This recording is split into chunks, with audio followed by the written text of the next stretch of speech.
ဒီမှာရစာနေတော့ဒီလိုထားနော်ဒီလိုထားမယ်ဒီလိုထားလို့ချင်းဒီလိုထားပြီးနော်ဒီဘက်လည်းနည်းနည်းဒီရဲ့နှစ်ကြမ်းလေးကိုတစ်ခါတည်းမတူရောစီအောင်နော်တစ်ခါတည်းတန်းလေးထားမယ်တန်းလေးထားလို့ရှိရင်နော်ဒီရဲ့အစီရဲ့အစလေးကိုအပေါ်လေးကိုလည်းအနှဲငယ်လေးပဲအများကြီးလည်းမလို့နော်အနှဲငယ်လေးနည်းနည်းလေးတင်ပြီးလို့ရှိရင်ရန်လေးလိုပတ်မယ်နော်ဒါလိုပတ်ပြီးတော့ခုနကဒီလိုနှစ်ခေါက်မှဆိုရင်အပြားကြီးကြီးမှတော့ဒီမှာဒီလိုချုံမချုံကြီး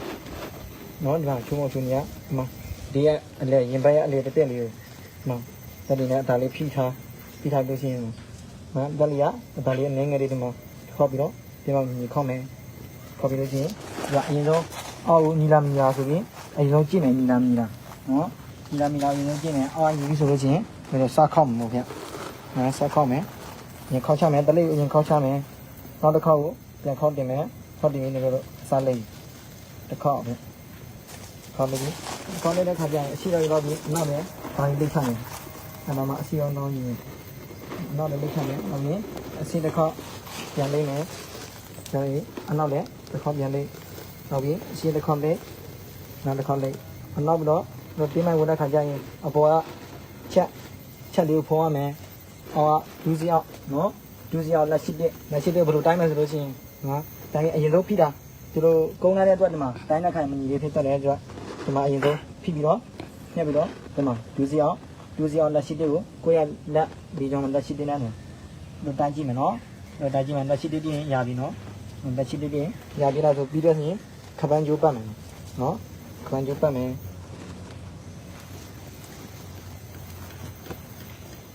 ခန်းကျိုးပတ်မယ်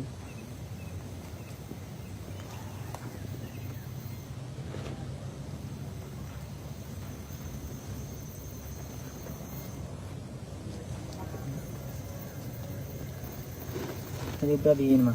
ဧကတိတင်မှဝပြီးလို့ရှိရင်ဧကတိရမယ်ပေါ့ဧကတိရမယ်ဒီရတဲ့ခါဆိုရင်တင်ငါးကိုဒီလိုမျိုးမှာတင်ငါးဗျအပေါ်အောက်ဆိုတာဒီမှာရှိတယ်ဗျအခန်း၅ခန်းရှိတယ်ဗျအလေကအခန်းကြီးလေးအပေါ်မှာချုပ်ရည်နှစ်ကြောင်းလေးရှိတယ်ဗျအချုပ်ရည်နှစ်ကြောင်းလေးကိုဒီလိုခေါင်းပေါ်အထက်ပိုင်းမော်တင်မယ်ဗျအချုပ်လေးကိုဒီလိုခေါင်းအထက်ပေါ်တင်မယ်ခေါင်းပေါ်ကနေတင်မယ်ပြီးရင်ဒီလိုတင်ငါးကိုလိမ့်တက်ရလေးဖြစ်အောင်ဒီလိုလိမ့်ပြီးတော့လေးဝတ်မယ်အတွက်လိမ့်ဖို့လိမ့်ကြီးလေးပြပေးမယ်နော်လိမ့်ဖို့လိမ့်ကြီးလေးရှိမယ်ပထမဆုံးအရင်တစ်ခေါက်လိမ့်လိုက်နော်လိမ့်ပြီးနောက်တစ်ခေါက်ထပ်လိမ့်တယ်ကဲပြီးလို့ရှိရင်ဒီလိုမှာအကုန်လုံးလက်လေးကိုအကုန်လုံးစုကင်ပြီးဒီမှာလက်ပြင်းမှာလိမ့်ရနော်လက်ပြင်းမှာလိမ့်မယ်ဒီမှာလိမ့်ချလက်ပြင်းမှာဖြည်းဖြည်းလေးလိမ့်မယ်လက်ပြင်းမှာလိမ့်မယ်တဲ့ပြီးရင်ကိုယ့်ရဲ့တင်ကားနေထားအောက်လေးကိုကြည့်လိုက်ဒါအိုင်းလည်းမမြင့်စင်နဲ့ပေါ့အတော်လေးဖြစ်ရင်နောက်ဒီလိုလက်လေးကိုဆက်လိုက်ဆက်ပြီးတင်ကားရမ်းမဲ့အနေထားလေးတင်ကားရမ်းမဲ့အနေထားလေးပြောဒီမှာဒါဒီရမ်းထည့်မယ်တင်ကားရမ်းမယ်ရမ်းတယ်ရမ်းမလို့ရှိရင်အောက်ကိုဒီလိုမှတင်းမိုင်လေးကိုအနည်းဆုံးလက်လေးပြနော်လက်လေးပြလောက်လေးပေါ်အောင်ဒီတိထားပြီးတော့နည်းနည်းကြည့်ပြမှာဗျတက်ရက်လေးဖြောင်းပြီးရင်ဒီလိုမှာတင်ကားရမ်းတဲ့ခါကျရင်ဒီဘက်လက်လေးဟာယူပြီးတော့အနောက်လေးကိုဒီမှာတို့လေးပေးမယ်ဒီလိုလေးရဲ့အစလေးကဟိုအောက်လည်းမရှိစေရဘူးဟုတ်နော်အပေါ်လည်းဒါရင်မတက်စေရဘူးဒီရဲ့အနောက်ကိုဝတ်တဲ့တင်ကိုင်းနဲ့အနေငယ်ညီလေးထားပြရမယ်နော်ဒါညီလေးဒါဆိုရင်ဒီနောက်မှာဆိုရင်ဒါဆိုဝန်းဝန်းဒီပါရောဗျဒီကနောက်ပြီးတော့ဒီလိုဒီထားမယ်ဗျဝတ်တဲ့ခါကျရင်လက်မောင်းလေးကိုဖုံးထားပြရမယ်နော်လက်မောင်းလေးကိုဖုံးထားပြရမယ်လက်မောင်းရိုးစလိုကြီးမပေါ်စေရအောင်နော်လက်မောင်းလေးဖုံးထားမရမယ်ဟုတ်ပြီဒါဆိုရင်ဒီတမန်တင်ကိုင်းရမ်းတာညာလေးဖြစ်တင်းမိုင်လေးပုံနေဆိုတော့ဒီလိုလိုက်တဲ့အတွက်ဒီလိုတက်လေးဒီနေရာရှုပ်ထွေးမှုတွေဘာတွေမဖြစ်ဘူးဗျရှုပ်ထွေးမှုတွေဖြစ်တက်ရက်ဖြစ်တယ်လိုက်တဲ့မလိုက်ဘူးတဲ့တော့ရှုပ်ထွေးမှုတွေဖြစ်တယ်ဗျဒါတပြီးတော့ဒါတင်ကိုင်းရမ်းနေပြီပေါ့ဗျတင်ကိုင်းရမ်းပြီးတော့လက်ကတော့ထိုးပါဗျလက်ကတော့ထိုးပြီးရင်တင်ကိုင်းရမ်းပြီးလက်ကတော့ထိုးဆိုရှင်ဒီလိုတော့ခဏတင်ကိုင်းရမ်းတဲ့ပုံစံပဲဗျလက်ကတော့ထိုးကြတော့ဘယ်နေငယ်တော့လက်လေးကိုနေငယ်လေးတယ်ဟုတ်တယ်လက်လေးကိုမှာဒီလိုလေးရအစလေးကိုပဲဒီမှာလေးတင်လိုက်နော်ဒါဒီလိုဒီမှာတင်ပြီးဒီလိုဒီမှာတက်ရက်လေးဖြောင်းမှာလိမ့်မယ်ဒီလိုလိမ့်မယ်တက်ရက်လေးဖြောင်းလိမ့်မယ်ရောလေးလိမ့်ပြီးမယ်တက်ရက်လေးဖြောင်းလိမ့်မယ်ဒီမဲ့ဒီမှာညီလာကြည့်မှာပါဗျ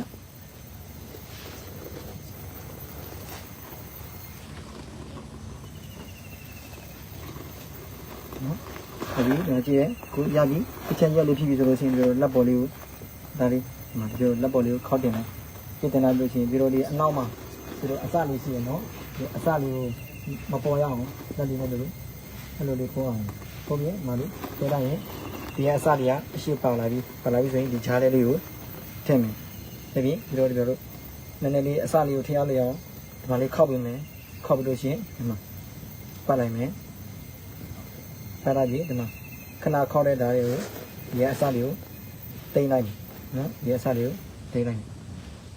ဟုတ်ပြီအစလေးကိုတိမ့်လိုက်မယ်ဗျအဲဆိုရင်ဒီလိုဒီမှာလက်ကတော့ထူတာအောက်မှာတင်းမိုင်နေတဲ့လက်လေးတင်တော့ပေါ်ရမယ်ပေါ်ပြီးလို့ရှိရင်မှာဝိုင်းလေးပြောဟုတ်ပြီဝိုင်းလေးလက်ကတော့ထူဒီလို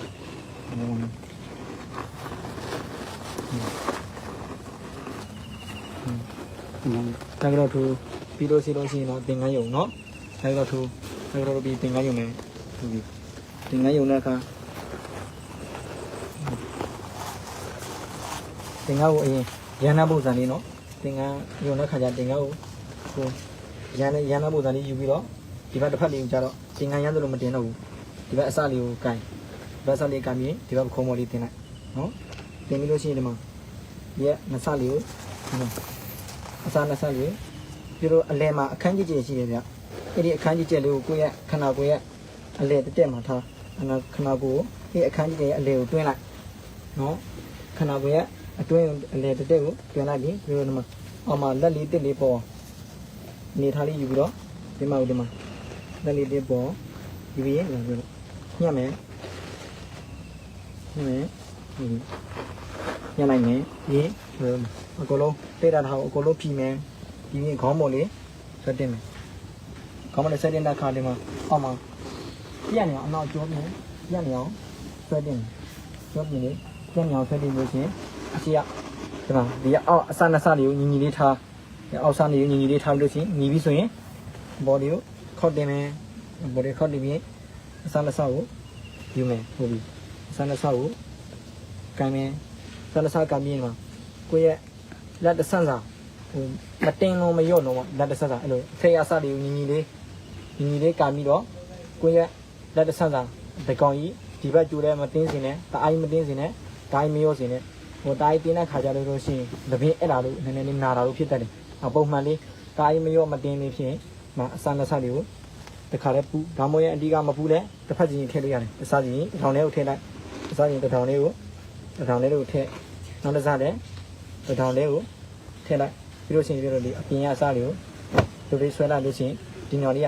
ကတင်းလေးဖြစ်သွားလိမ့်မယ်နော်ဖြစ်လို့ရှိရင်ဒီမှာလိမ့်မယ်အစနှစ်ဆလေးကိုဒီအစနှစ်ဆလေးကိုလိမ့်မယ်ဒီဘယ်ဘက်လက်တွေကဒီမှာဒီအစနှစ်ဆလေးကိုညှိပြီးမယ်နော်ဒီအစနှစ်ဆလေးကိုဘယ်ဘက်လက်တွေကညှိပြီးမယ်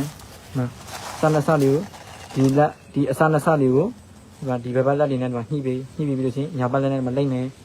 ဟုတ်ပြီလိမ့်ပြီးပြီးတော့ပြန်ဆွဲချတယ်လိမ့်ပြီးပြန်ဆွဲချမယ်ဟုတ်ပြီရတယ်နှစ်လိမ့်သုံးလိမ့်လောက်လိမ့်ပြီးပြန်ဆွဲချလို့လည်းရတယ်ရှင်းပြီးတော့ပြီးဘယ်ထိလိမ့်မယ်ဆိုရင်ကိုယ့်ရဲ့လက်ဆုပ်နိုင်တဲ့အထိလိမ့်နိုင်တယ်ပြီးလို့ရှိရင်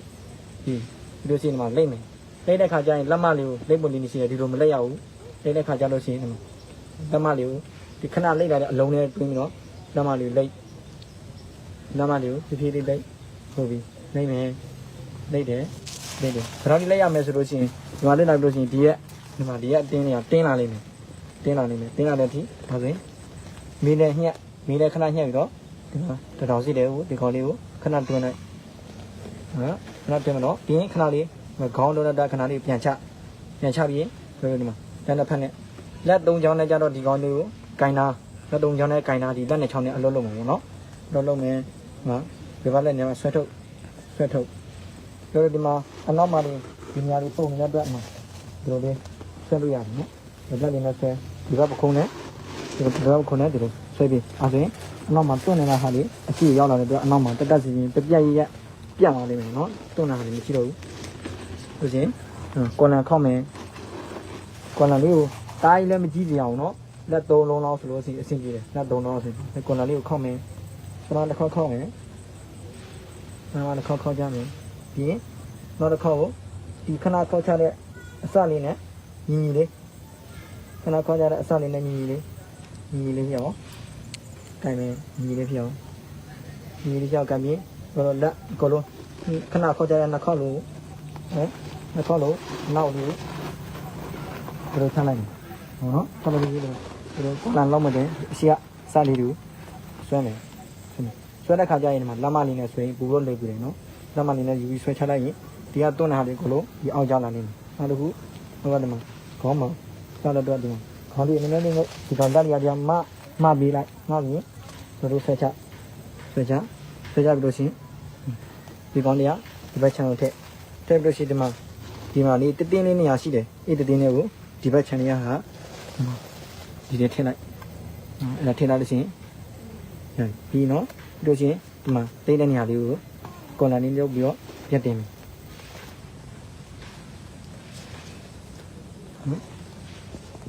ယ်ကွန်လာလေးကိုဒီမီးစနဲ့ပြန်ညှက်ပြပြီးဒီမှာကြည့်လေးပြောင်းနည်းလေးငငယ်လေးလိုက်ပြီးတော့ပြန်ထည့်ပြီးပြောလို့ဒီမှာလက်မောင်းလေးမှာမရှုပ်ရအောင်လက်မောင်းကိုဆွဲတင်ပြီးလက်မောင်းကိုဆွဲတင်ဒီတန်းနဲ့ညှက်ပြီးအောက်မှာဒါပြီးလို့ရှိရင်ဒီအဆင့်ပြင်အောက်လွတ်လိုက်တော့အောက်လွတ်လိုက်လို့ရှိရင်ဒီမှာဒီရဲ့ချမ်းဟာဒီကိုဘက်ချမ်းကိုပို့မယ်အကယ်၍ဒီကညော့နေတာဆိုရင်ဘယ်လိုလုပ်မလဲဆိုရင်ဒီမှာဒီအစလေးကိုကန်လိုက်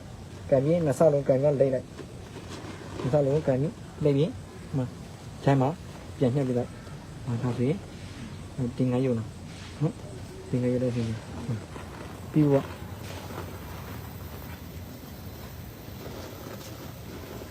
အပြီးတော့လက်ကောက်ဝဒီလက်အကိုလုံးစုံနဲ့ဖုံးစားမလို့လက်ကောက်ဝလေးဖုံးရင်ရပြီလက်ကောက်ဝလေးကိုဖုံးပြီးလက်ကောက်ဝလေးနော်လက်ကောက်ဝလေးကိုဖုံးပြီးရပြီဟိုအလက်အကိုလုံးဖုံးစားမလို့လက်ကောက်ဝလေးလုံလို့ရှိရင်လုံလောက်ဝင်နော်လက်ကောက်ဝလေး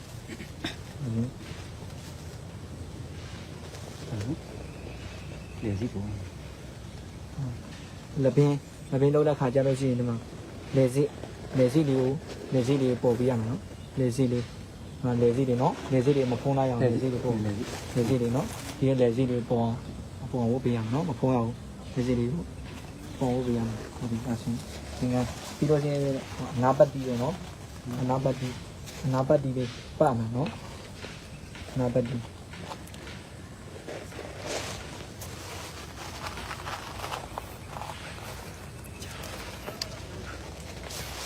အနာပတ်တီချိတ်လည်းရမှာနော်ချိတ်လည်းအနာပတ်တီမရှိရင်ချိတ်ပေါ့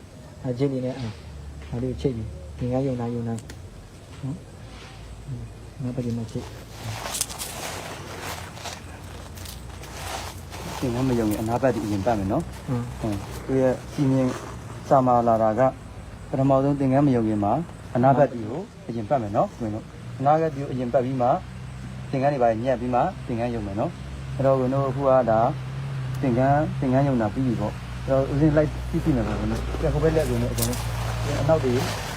ကျန်နော်ဟုတ်ပြီကျန်နော်ဒီမှာဒီကလေးကဒီနားကိုခေချာလုပ်မယ်နော်ဟုတ်ပြီပြန်ရနော်အဲ့ဒီတဲ့ဒီလိုဖြစ်ပြန်လဲဟုတ်ပြီဒီအောက်ကြီးဖြစ်နေဟုတ်ပြီနော်ဟုတ်နားမို့နော်ဒီမှာဒီလက်ကိုဒီလိုချောင်းနေပြီဆိုလို့ရှိရင်ဒါလေးကိုဒီမှာဆွဲထည့်မယ်နော်ဆွဲထည့်ပြီးတော့ဖြစ်ချက်ပြီးလုပ်မယ်နော်ဒီလေးချက်လားဟုတ်ပြီဒီမှာအများကြီးမဆုပ်ဘူးနော်ဒီလေးဟုတ်ပြီနော်ဒီကကောင်းနေမို့နော်ဒါလည်းအဆင်ပြေတယ်နော်ဒီဒါကဘာလို့ဆိုလို့ချင်းဒါကဖြည်းဖြည်းလေးယုံတယ်နော်အမြန်ယုံတဲ့အခါမှာဆိုရင်ဒီလိုလိုကိုကလောနဲ့ယုံတဲ့အခါမှာဆိုရင်မြန်အောင်လေ့ကျင့်ထားမယ်နော်ဒီမှာ3မိနစ်ဆိုရင်အကြာဆုံးပဲပေါ့နော်ယုံတဲ့အခါမှာအဲ့လိုယုံတဲ့အခါမှာဥစဉ်ကြမယ်ပထမဆုံးဘာလုပ်ရမလဲဆိုရင်ဒီသင်္ကန်းယုံတဲ့အခါမှာအနဘတ်တိအရင်တက်မယ်အနဘတ်တိအရင်တက်ပြီးလို့ရှိရင်ဒီလိုတင်မိုင်ကိုညက်ပြန်ထုတ်ကြည့်ဥစဉ်နဲ့အတူလိုက်လို့ကြည့်မယ်နော်ညံလေးနော်ဒါလုပ်နေ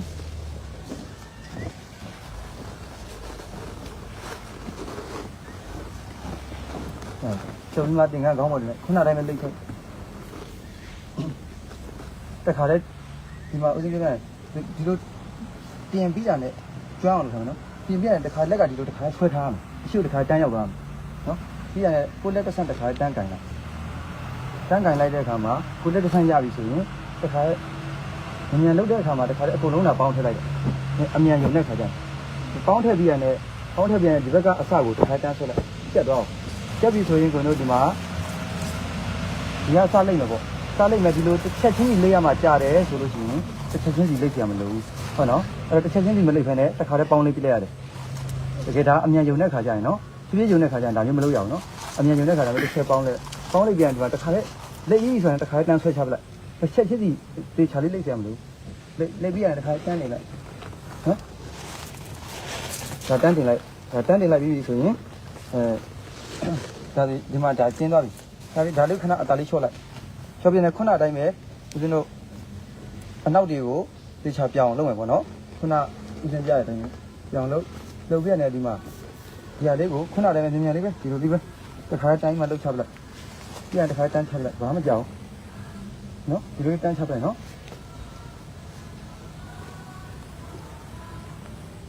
တကယ်မြန်လှုပ်တဲ့ခါမှာတော့တားကြီးတက်ရမှုတော့နည်းမယ်ပေါ့နော်ဖြည်းဖြည်းလှုပ်တာတော့တားကြီးတက်ရမှုမရှိဘူးပေါ့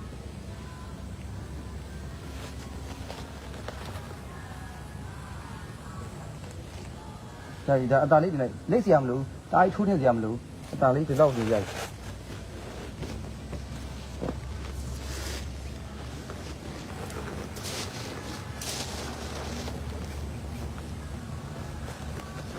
ဒီကဒီအတွန်းတွေကိုလည်းထည့်မယ်နော်ဒီလို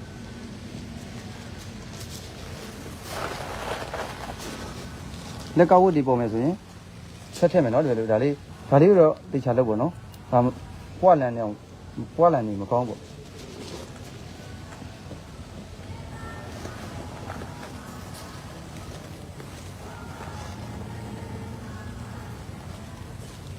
ဒီမှာလေဗင်းကိုတတိထားပေါ့လေဗင်းလုပ်တဲ့အခါနော်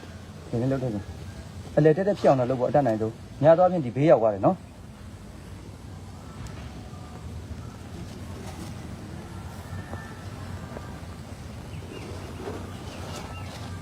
ဒါကအမြန်ယုံတာနော်ကိုအမြန်ယုံတာခုနအနီလောက်တက်ရမှုတော့တိတ်မရှိဘူးဒါပေမဲ့ကိုအရေးကြီးရင်အမြန်ယုံတတ်အောင်လေ့ကျင့်ထားမယ်ကြားလား